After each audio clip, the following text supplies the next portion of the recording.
ठीक है। एक्सरसाइज 3.1 का तीसरा पार्ट। पहली इक्वेशन है 3/2 x प्लस 5/3 y बराबर 7।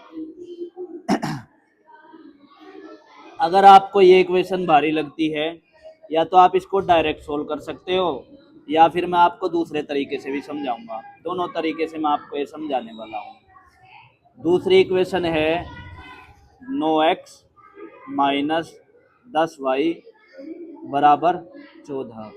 इसमें जब आप इसको सही करते हैं 3/2x प्लस 5/3y और -7 बनता है बराबर 0 के।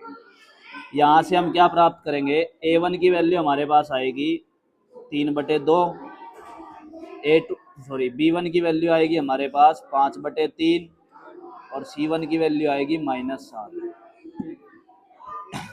अब उसके बाद अब हम इस दूसरी इक्वेशन को देखें अगर, तो यहाँ से a1 की वैल्यू आएगी 9 और a2 हो जाएगा क्योंकि दूसरी इक्वेशन है, और b2 की वैल्यू हो जाएगी -10 और इस 14 को इधर लाएंगे तो ये बनेगा माइनस का, यानी कि इक्वेशन हमारी सही ये बनेगी 9x माइनस 10y माइनस 14 बराबर 0। तो c1 की वैल्यू होगी हमारी -14, c2 की, a2 b2 c2 और a1 b1 c1। अब हमें क्या सोल्व करना है, हमें सोल्व करना है a1/a2। करेंगे इसको सोल्व तो 3/2 और बटे में 9, ऊपर वाले के बटे में तो 2 है, नीचे वाले के बटे में कुछ नहीं, तो 1 लगा लो बटे में और पलट दो। ऊपर वाले को तो ऐसे का ऐसे और नीचे वाले को पलटना है। 1/9 कर दिया, 9/1 का, 3 तिया 9, 1/2 1/3 और गुना करेंगे 2 के साथ, 3 दूनी 6, यानी कि 1/6 आ गया हमारे पास a1/a2 की वैल्यू। अब बात करें b1/b2 की वैल्यू, तो b1 है हमारे पास 5/3 बटे में b2 है हमारे पास -10, जिसके बटे में कुछ नहीं 1 लगा दिया।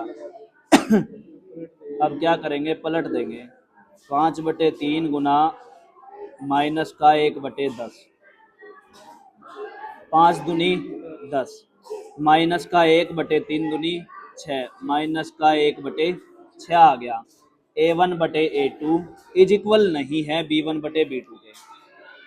तो ऐसी कंडीशन में जब ये हो कि भाई a1/a2 बराबर नहीं होता b1/b2 के, तो क्या होता है, कंसिस्टेंट होता है। ठीक है, तो चेक करेंगे कंसिस्टेंट है कि इनकंसिस्टेंट है। इसके आंसर में जाते हैं हम, 3.1 का तीसरे का तीसरा कंसिस्टेंट है जी। ठीक है, तो ये कंसिस्टेंट मिल गया।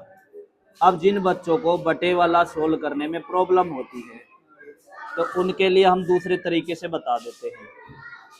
जैसे पहली इक्वेशन क्या थी, अल्टरनेटिव मेथड में लिख देता हूँ यहाँ पर दूसरा तरीका। पहली इक्वेशन थी जैसे 3/2 x प्लस 5/3 और y बराबर 7, यानी कि -7 कर लेते हैं बराबर 0।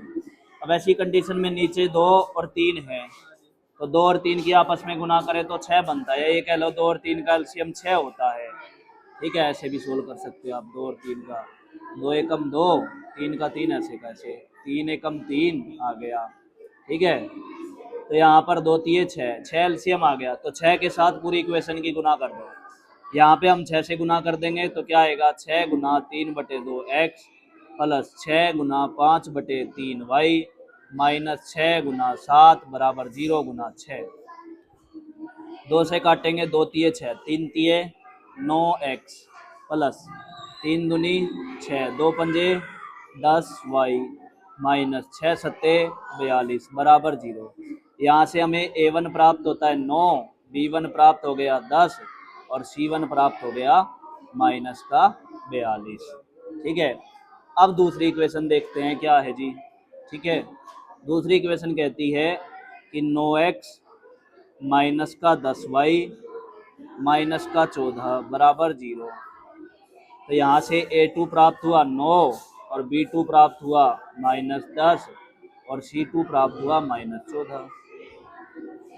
अब यहाँ हम A1 बटे A2 करेंगे, A1 बटे A2। अब हम यहाँ पर कर रहे हैं A1 बटे A2, तो क्या प्राप्त होता है 9 बटे 9, यानी कि 1।